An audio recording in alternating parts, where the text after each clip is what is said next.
ఓం శ్రీ సాయిరామ్. సాయి గురుకులం కార్యక్రమానికి స్వాగతం. బాబాను సేవించినటువంటి భక్తులు అదృష్టవంతులైతే బాబా కొంతమంది భక్తులకు అరుదైనటువంటి అవకాశాలను ఇస్తూ ఉంటారు. అటువంటి అరుదైనటువంటి అవకాశం అందుకున్నటువంటి భక్తుడే దాము అన్న. దాము అన్న జీవితము బాబాను ఆశ్రయించిన తర్వాత అనూహ్యమైనటువంటి మలుపులు తిరుగుతుంది. ముఖ్యంగా శ్రీరామనవమి రోజు జరిగేటువంటి జెండా ఉత్సవంలో ఒక జెండాను ప్రతి ఏడాది కూడా ద్వారకామాయికి సమర్పించేటువంటి అదృష్టం దాము అన్నకు దక్కింది. దాము అన్న బాబాను అర్థం చేసుకున్నటువంటి తీరు, బాబా వద్దకు వచ్చినటువంటి కొద్ది రోజుల్లోనే ఆయన యొక్క స్థితి మారిపోయింది. 1895వ సంవత్సరంలో మొట్టమొదటిసారి బాబాను దర్శించుకుంటారు. బాబాను దర్శించుకున్నటువంటి ఒక ఏడాది కాలంలో తన జీవితంలో అసలు అసంభవం అనుకున్నటువంటి అనుగ్రహం దొరుకుతుంది. సరిగ్గా సంవత్సరం తర్వాత దాము అన్న కోసము బాబా 8 మామిడి పళ్ళను పక్కన పెడతాడు. నీకు మొదట 2 కుమారులు జన్మిస్తారు. దాము అన్న గుర్తుపెట్టుకో, ఆ 2 కుమారులకు ఒకరికి దౌలత్ షా, మరొకరికి తానాషా అనేటువంటి పేర్లు పెట్టు అని అంటారు. వాళ్లకు 15 సంవత్సరాల లోపు 8 మంది పిల్లలు పుడతారు. బాబా వాక్కు వ్యర్థం కాలేదు. ఇక్కడ ఒక అద్భుతమైనటువంటి విషయం చెప్తాను. బాబా వద్దకు మొదటిసారి కొడుకు పుట్టిన తర్వాత ఒక 5 నెలల పిల్లవాడిని తీసుకొచ్చి బాబా ఒళ్ళో వేసి బాబాని అడుగుతారు, బాబా వీడికి ఏం పేరు పెట్టమంటారు అని చెప్పి. దాము అన్న బాబా చెప్పినటువంటి రోజే తన డైరీలో రాసుకున్నారు, కొడుకులు పుడితే ఏ పేరు పెట్టాలి, దౌలత్ షా, తానాషా అనేటువంటి పేరు పెట్టాలి. మళ్ళా బాబా దగ్గరకు వచ్చి అడిగేసరికి బాబా అంటారు, ఏం దాము నువ్వు మర్చిపోయావా, నేను ఆ రోజే చెప్పాను కదా, చెప్పిన తర్వాత కొడుకులు పుడితే ఏ పేర్లు పెట్టాలో నీ డైరీలో 3వ పేజీలో రాసుకోలేదా అని అంటారు. చాలా ఆశ్చర్యం కలుగుతుంది. అంటే ఇక్కడ మరుపు మనకు ఉంటుంది కానీ బాబాకు ఉండదు కదా. బాబా గుర్తు చేసిన తర్వాత బాబా చెప్పినటువంటి ఆ పేర్లనే ఇద్దరికీ కూడా పెట్టారు. కాకపోతే ముందు దౌలత్ షాకు ముందు నానాసాహెబ్ రస్నే దౌలత్ షా అనేటువంటి పేరు మొదటి కొడుకు పెడతాడు. ఈ విధంగా 2 కొడుకుల తర్వాత మరొక కొడుకు, ఆ తర్వాత ఆడపిల్లలు పుడతారు. ఇక్కడ ఒక విషయాన్ని మనం గమనించాలి. బాబా దాము అన్నకు 8 మామిడి పళ్ళు ఇద్దామని చెప్పి పక్కన పెట్టారు కదా. ఆ 8 మామిడి పళ్ళు పక్కన పెట్టిన తర్వాత ఒక 4 పిల్లలు వచ్చి ఆ మామిడి పండ్లను తీసుకొని తింటారు. దాము అన్న వచ్చేసరికి కేవలం 4 మామిడి పళ్ళు మాత్రమే అక్కడ ఉన్నాయి. ఆ 4 మామిడి పళ్ళను బాబా దాము అన్నకిచ్చి ఇవి నీ చిన్న భార్యకి ఇవ్వు అని చెప్పి ఇస్తారు. బాబా 8 మామిడి పళ్ళను తీశారు కాబట్టి దాము అన్నకు 8 మంది పిల్లలు పుడతారు. బాబా సంకల్పము 8 ఇవ్వాలనేటువంటిది కాబట్టి 8 మంది పిల్లలు పుట్టారు. కానీ మామిడి పండ్లు ఎన్ని చేరాయి? 4 మామిడి పండ్లే దాము అన్న భార్యకు చేరాయి.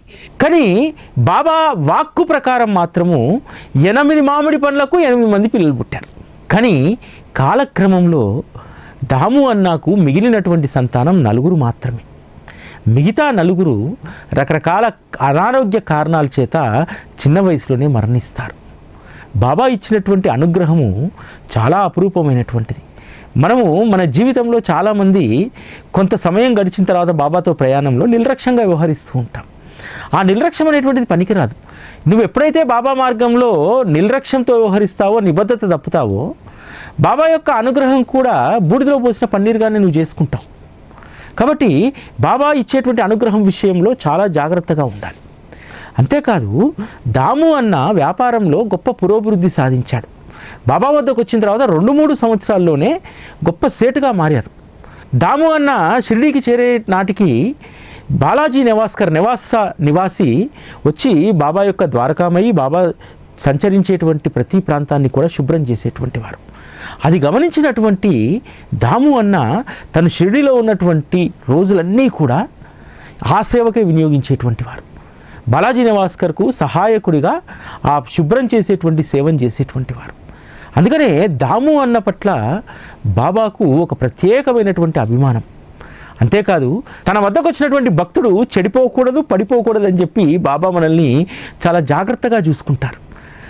బాబా మాట వినకపోతే ఖచ్చితంగా దాము అన్న పడిపోయేటువంటి వాడు, మునిగిపోయేటువంటి వాడు. వ్యాపారం విషయంలో మిత్రులందరూ ప్రలోభపెడితే బాబా యొక్క వాక్కుకు, వారి ఆజ్ఞకు కట్టుబడి ఉన్నాడు. అందుకనే దాము అన్న అంటే ఒక ప్రత్యేకమైనటువంటి అభిమానం బాబాకు ఉండేది. మనపైన కూడా చాలామంది పైన ఒక ప్రత్యేకమైనటువంటి అభిమానం ఉంటుంది బాబాకు. ఎప్పుడు మనపైన ప్రత్యేకమైనటువంటి అభిమానం ఏర్పడుతుంది? మనం బాబా చెప్పినట్టు నియమబద్ధమైనటువంటి జీవితాన్ని గడుపుతుంటే, అచంచలమైనటువంటి విశ్వాసం వారిపైన కలిగి ఉంటే ఖచ్చితంగా మనపైన కూడా ఒక ప్రత్యేకమైనటువంటి అభిమానాన్ని బాబా కలిగి ఉంటారు. ఎందుకంటే ఒకసారి దాము అన్న పైన ముంబైలో కేసు నమోదవుతుంది.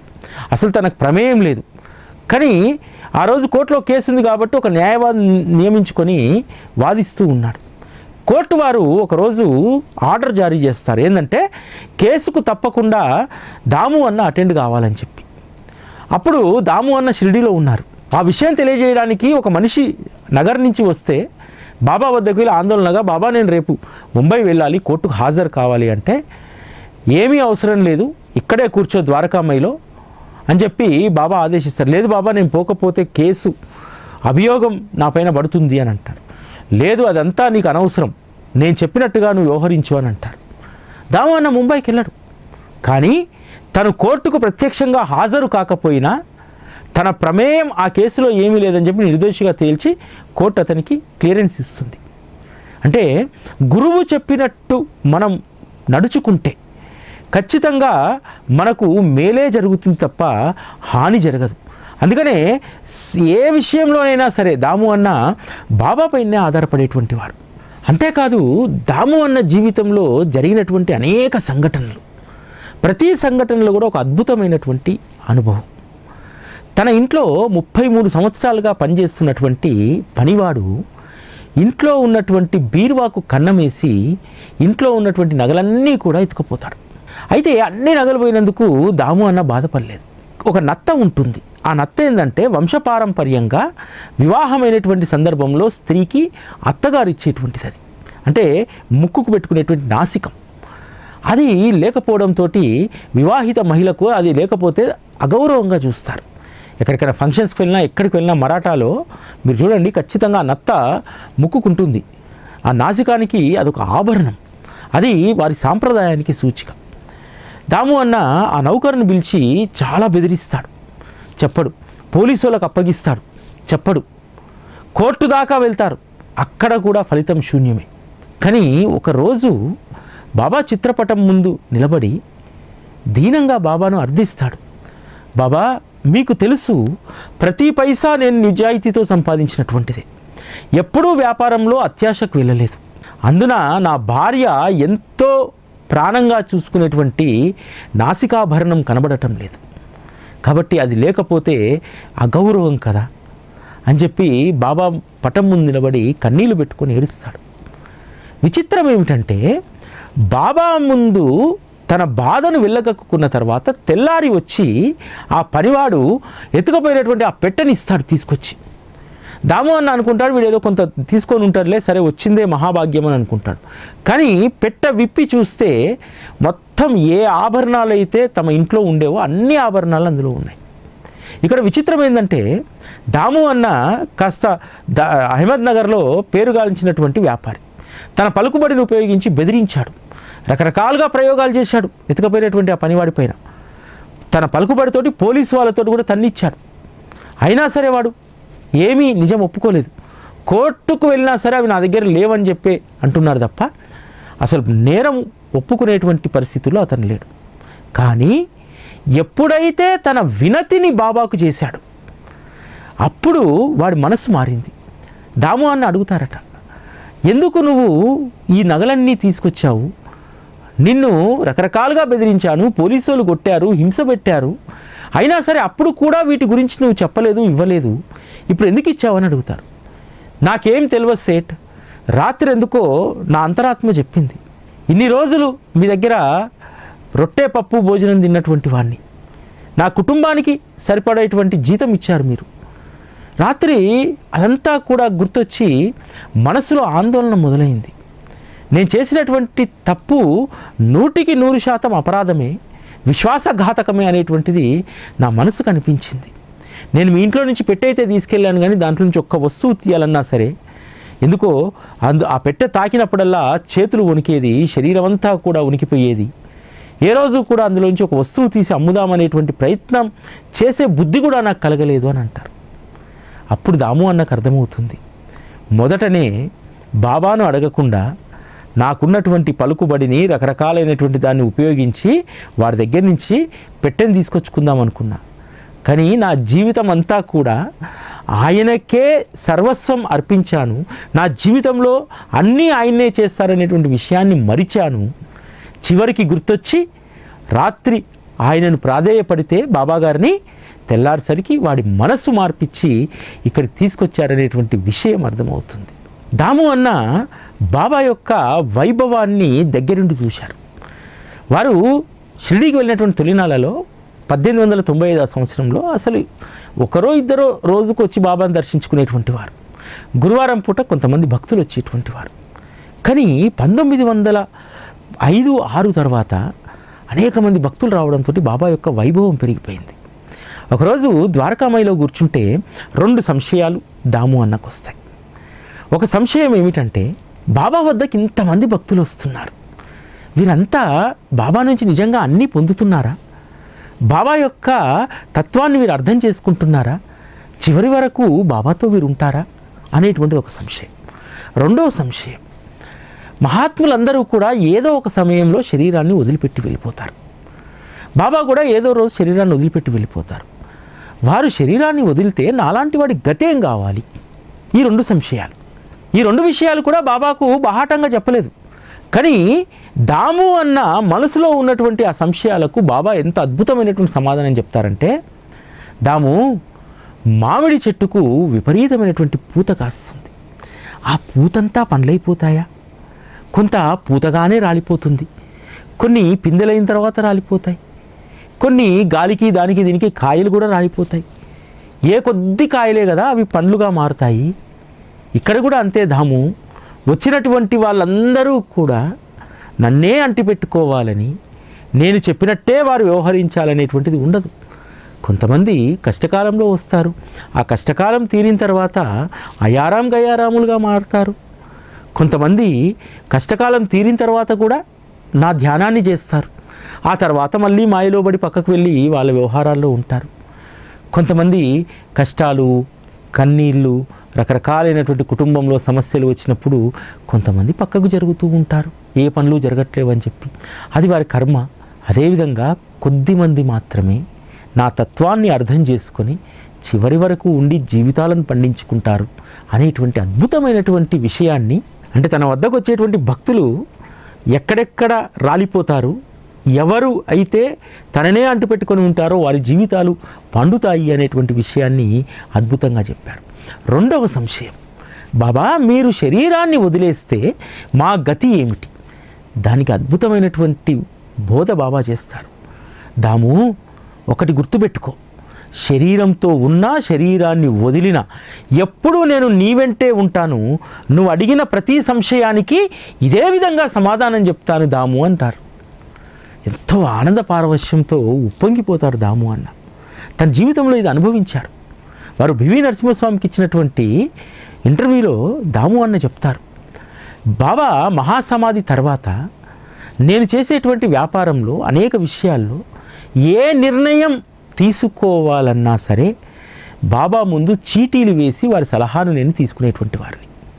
ఇప్పటి వరకు నేను తీసుకున్నటువంటి సలహాలు బాబా చెప్పినటువంటి విధంగా వారి వాక్యే నిజమైంది తప్ప వారిచ్చినటువంటి సమాధానాల్లో ఏదీ కూడా వ్యర్థంగా పోలేదు. అన్నీ కూడా ఈ విషయంలో నువ్వు ముందుకెళ్ళు అంటే ముందుకెళ్ళాను, ముందుకెళ్తే లాభాలు వచ్చాయి, వద్దు అని చెప్పి ఏదైనా వ్యవహారం చేయొద్దు అంటే వెనక్కి తగ్గాను, అంతే తప్ప దానివల్ల నాకేదో నష్టం జరిగిపోతుందని చెప్పి భావించలేదు. బాబా కూడా నాకు ఏది యోగ్యకరమో దానినే ఇచ్చేటువంటి వారు అని చెప్పి దాము అన్న తన అనుభవాల్లో చెప్తారు.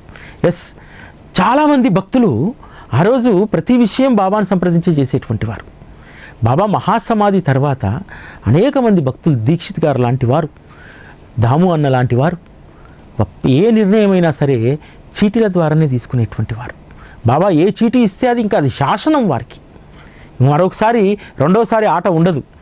మొదటిసారి బాబా నిర్ణయమే నిర్ణయం, అందుకే కట్టుబడి ఉండేటువంటి వారు. దాము అన్న 1941 జూన్ 20వ తేదీన వారు మరణిస్తారు. మరణించడానికి ముందు తన వారసులందరినీ పిలిపిస్తారు. పిలిపించి ఒక విషయం చెప్తారు. బాబా నాకు 31 నాణాలు ఇచ్చారు. ఆ నాణాలను నేను ఎంతో జాగ్రత్తగా పెట్టుకున్నాను.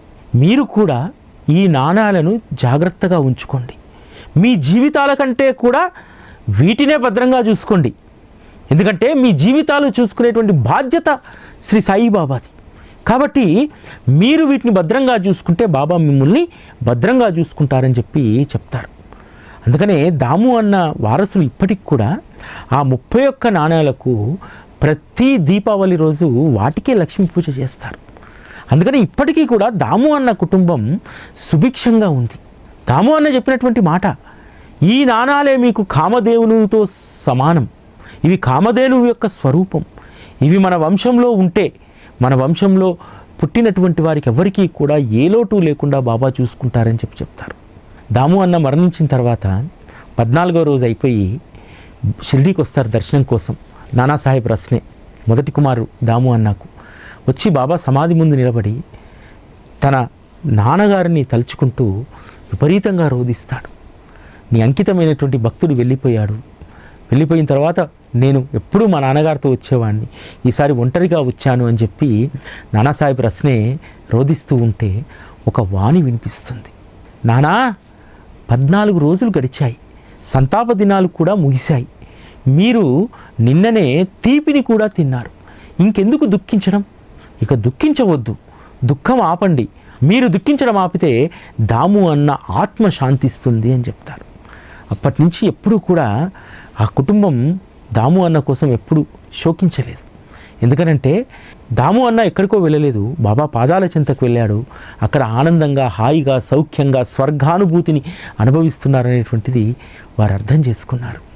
నిజంగా బాబా మార్గంలో ఇటువంటి భక్తులు చాలా అరుదు. ఎందుకంటే ఈరోజు మనం శ్రేయోభిలాషులు చెప్పినటువంటి మాటే వినం.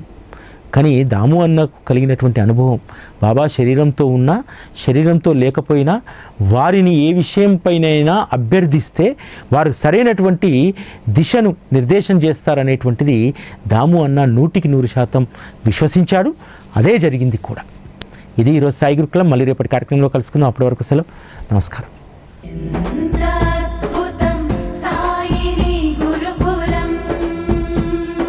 శిక్షణే తప్ప శిక్షలు లేని శరణాగతి సౌదం.